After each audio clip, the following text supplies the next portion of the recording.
दोस्तों, नौकरी इस बात की गारंटी है कि आपको कभी भूखा नहीं मरने देगी, लेकिन यह बात भी तय है कि नौकरी जीवन में आपको कभी भी आगे नहीं बढ़ने देगी, कभी भी आगे नहीं बढ़ने देगी, कभी भी आगे नहीं बढ़ने था कि यह फंसने फंसाने का बिजनेस है। अगर यह फंसने फंसाने का बिजनेस होता तो राजीव चतुर्वेदी जी ने संजय जैन जी को फंसाया, 20 करोड़ से ज्यादा कमाया। संजय जैन जी ने ओम प्रकाश जी को फंसाया, 16 करोड़ से ज्यादा कमाया। ओम प्रकाश जी ने नरसिंह गिरेवाल जी को फंसाया, 8 करोड़ से ज्यादा कमाया। नरसिंह गिरेवाल जी ने माधव जी को फंसाया, माधव जी ने विजयपाल जी को फंसाया, विजयपाल जी ने जसवीर जी को फंसाया, जसवीर जी ने पता नहीं किस किस को फंसाया। और इन लोगों ने मिलकर मुझे फंसाया। अगर फंसने फंसाने से किसी के घर की गरीबी मिट जाए, किसी के घर में खुशियां आ जाए और आने वाली पीढ़ियां सुरक्षित हो जाए, तो मैं ऊपर वाले से दुआ करता कि दुनिया में हर आदमी को फंसना चाहिए, हर आदमी को फंसना चाहिए। फंसने के बाद अगर ऐसा जीवन मिलता हो तो फंस जाना चाहिए, फंसा देना चाहिए। और आज मैं उस आदमी को सैल्यूट करता जिसने मुझे फंसाया। थोड़े टाइम गर्मी को सह गया, थोड़े टाइम बरसात में भीग लिया, थोड़े टाइम ठंड में सिकुड़ लिया, थोड़े टाइम। और यही लोग सह नहीं पाते हैं, और जो सह जाते हैं वो निकल कर वहां से यहां आ जाते हैं। 51 साल की उम्र में मुझे एक भी व्यक्ति बाहर की दुनिया में नहीं मिला जो मुझे बोला कि सत्येंद्र प्रसाद, आपको मैं नौकरी लगवा दूंगा, आपको मैं अधिकारी बना दूंगा, आपको मैं डॉक्टर बना दूंगा, आपको मैं इंजीनियर बना दूंगा। एक भी नहीं मिला। लेकिन इस बिजनेस में मुझे एक शख्स मिला जब मुझे ठोक ठोक कर बोला कि सत्येंद्र प्रसाद, आप विश्वास करो, मैं आपको डायमंड बना दूंगा। और उनकी बात को मान लिया और अपने जीवन में उतार लिया, और आज आपके सामने। एक दिन की बात है कि मैं बताता हूं आपको, एक वाकया मुझे याद है। एक दिन मैं 2 कार, एम्बेसडर कार भर के अपने 10 लोगों को एक मीटिंग में बिठाने के लिए लेके गया कि मेरी बात ज्यादा समझ में नहीं आएगी इनको, चलो मीटिंग में लेके जाता हूं, वहां पर इनको ज्यादा बात समझ में आ जाएगी। तो मैं 10 लोगों को जैसे ही मीटिंग में लेकर के गया, और जाने के बाद में मुझे उस दिन पता चला कि आज इस मीटिंग में सीनियर आए हुए हैं, और अगर सीनियर से इन लोगों को मुलाकात करा दी जाए तो इनको बात समझ में आ जाएगी, और जो हर आदमी 2 ज्वाइन कराना चाहता है तो मेरे भी 2 लोग ज्वाइन कर लेंगे। तो मैं बड़ा उत्सुक था कि आज सीनियर आए हुए हैं, इनसे मेरी भी मुलाकात हो जाएगी, और ये सोच करके मैं बड़ा इंतजार करने लगा मीटिंग खत्म होने का। जैसे ही मीटिंग खत्म हुई, मैं सीनियर के पास गया, उनसे रिक्वेस्ट की, सर 2 मिनट का टाइम आपका चाहिए, मेरे साथ आज 10 लोग आए हुए हैं, बड़ी मेहनत से मैं लेके आया हूं।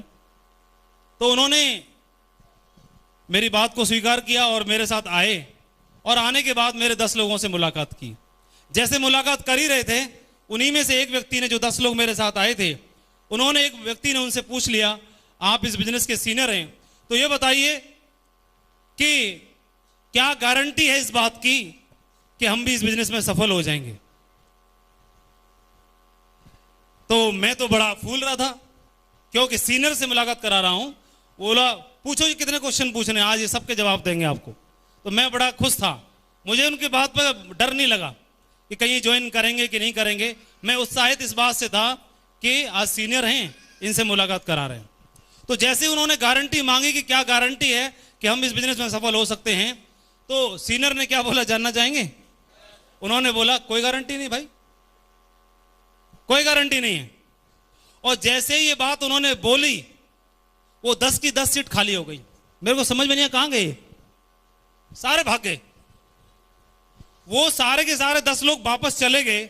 इस बात का मेरे को दुख नहीं था, दुख इस बात का था कि सीनियर आदमी हैं, इनको तो ऐसे नहीं बोलना चाहिए था। इनको ऐसे बोलना चाहिए था, भाई कोई बात नहीं, काम करोगे, आगे बढ़ोगे, बड़ा काम होगा। मेरे को समझ में नहीं आई। तो मैंने मन ही मन डिसाइड कर लिया, अब आज के बाद तो हम भी रिटायर हो रहे हैं, काम तो हम भी नहीं करेंगे आज के बाद। लेकिन इस आदमी से पूछूंगा जरूर कि इन्होंने बोला क्यों ऐसे। तो उस समय तो मैंने नहीं पूछा, फिर मैंने उनसे संपर्क किया, संपर्क करके मैं उनके पास गया कि मुझे आपसे 2 मिनट अलग से बात करनी है अकेले में। बोला आ जाओ।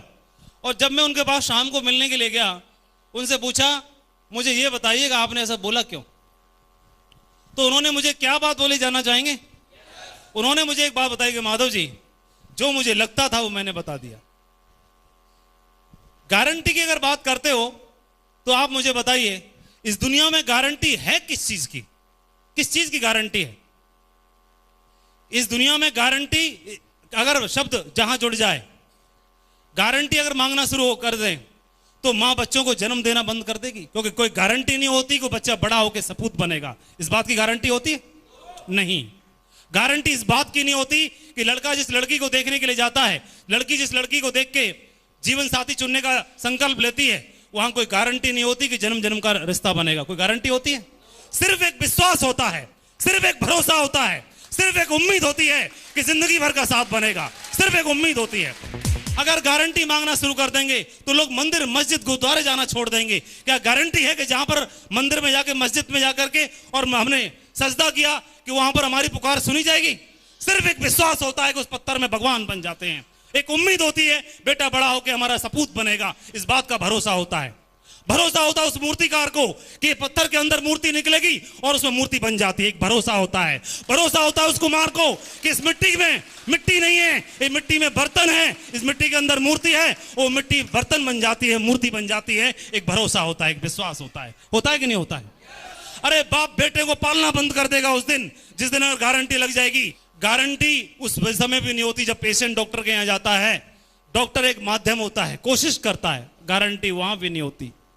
लोग तो वहां जाना छोड़ देंगे। फिर माधव जी, मुझे लगता है कि इस बिजनेस में काम करके डायमंड बना जा सकता है, इसलिए इस बिजनेस में मैं काम कर रहा हूं। अगर आपको भरोसा है कि आप यहां काम करके डायमंड बन सकते हो तो आपका स्वागत है, वेलकम है, सपोर्ट करने के लिए हम तैयार हैं। और आप बात गारंटी की करते हो, गारंटी इसकी मांगते हो आप? आपकी गारंटी है? आप कंपनी की गारंटी मांगते हो? आपकी गारंटी है कि आप यहां पर लगातार काम करोगे, आप नहीं भागोगे, आप पीछे मुड़ के नहीं देखोगे? इस बात की गारंटी है? मेरे को तो समझ में नहीं आई, ये आदमी बोल क्या रहा है, ये बोल क्या रहे हैं? मैं इनसे गारंटी मांगने आया था, ये तो मेरे से उल्टा गारंटी मांग रहे हैं। उन्होंने मुझे ललकार दिया उस दिन। मुझे ऐसे लगा कि इन्होंने मेरे अहम को ललकारा है। मुझसे बोला कि आपकी गारंटी है, आप तो नहीं भागोगे। उस दिन मैंने उनको वादा किया, इस बात का वादा किया कि माधव बाबू उस दिन तक सिक्योर लाइफ में काम करेगा जब तक कंपनी भाग नहीं जाती, तब तक के लिए काम करेगा। इस बात का मैंने उनको वादा किया, उस दिन वादा किया। मैं ऐसे परिवार से हूं जिसके परिवार में कभी एक साथ 1 लाख रुपए नहीं देखे, एक साथ 1 लाख रुपए नहीं देखे थे सिक्योर लाइफ से पहले मेरी फैमिली ने। लेकिन उसी माधव के साथ पूरे हिंदुस्तान में आज 1 लाख लोगों की टीम है पूरे हिंदुस्तान में। इस बिजनेस की वजह से जो वो चाहते हैं, वो चाहने से पहले सारी चीजें पूरी हो जाती हैं due to the power of secure life. Secure life की वजह से सब कुछ है आज मेरे पास, इस बिजनेस की वजह से। मैं आज आपसे एक क्वेश्चन करता हूं, मुझे बताइए कैसा होगा वो दिन जिस दिन आपके परिवार के बच्चे कार में स्कूल पढ़ने के लिए जाएंगे? कैसा लगेगा? कैसा होगा वो दिन जिस दिन आप अपने पूरे परिवार को कार में रेस्टोरेंट में खाना खिलाने के लिए लेके जाएंगे? जब शॉपिंग कराने के लिए जाएंगे तो कीमत देख के पसंद नहीं करेंगे, आप अपनी पसंद के अनुसार पसंद करेंगे, कीमत चाहे कितनी भी क्यों ना हो। कैसा होगा वो दिन जब आपके माँ बाप फक्र करेंगे कि हाँ हमने एक सपूत को जन्म दिया? कैसा होगा वो दिन? कैसा होगा वो दिन जब आपके परिवार वाले बोलेंगे हमारे बेटे ने तो नाम रोशन कर दिया? कैसा होगा वो दिन? मेरे को ऐसा पर्सनली लगता है कि माँ बाप का इतना बड़ा कर्जा होता है कि माँ बाप का कर्जा तो कैसे भी नहीं चुकाया जा सकता, लेकिन एक बात से लगता है कि शायद चुक सकता है। जिस दिन भरी दुनिया के सामने माँ बाप फक्र से सीना तान के बोले कि हमने एक सपूत को जन्म दिया, उस दिन कर्जा चुक सकता है, उससे पहले कभी नहीं, क्योंकि दाल रोटी तो सारे ही खाते हैं। मेरे को एक व्यक्ति ने बोला, जब मैं काम कर रहा था, एक व्यक्ति ने मेरे से बोला कि माधव जी बहुत अच्छी बातें हैं, सारी चीजें बहुत बड़ी बात है, लेकिन मैं एक बात बोलना चाहूंगा, आदमी साथ क्या लेके आया था और क्या लेके जाएगा? बात तो सही है? कितने लोग बोलते बात सही है? बिल्कुल बात तो सही। ना तो संग लेके कुछ आया और ना ही संग लेके कुछ जाएगा। मैंने क्या बोला जानना चाहेंगे? चाहते हैं? मैंने बोला कि बात तो आपकी बिल्कुल सही है, संग लेके कुछ नहीं आया। साथ क्या लेके आए ये बात महत्वपूर्ण नहीं है, लेकिन छोड़ के क्या जाओगे ये बात बहुत ज्यादा महत्वपूर्ण है कि नहीं? क्या जाओगे छोड़ के क्या जाओगे? गरीबी, लाचारी, भुखमरी, कर्जा, या खुशियां, प्यार, दौलत, सम्मान, पहचान? ये हमने तय करना है। It will be decided by us only. जिंदगी मेरी है, भविष्य मेरा है, काटना है या जीना है ये मैंने तय करना है, ये मैंने तय करना है। क्योंकि काट तो सारे ही रहे, भूखा कोई नहीं रहता इस दुनिया में। पेट भर के जानवर भी अपना पेट भर लेते हैं, पेट तो जानवर भी भर लेते हैं मेरे भाई। लेकिन सम्मान के साथ जिंदगी जीना तो इसी का नाम।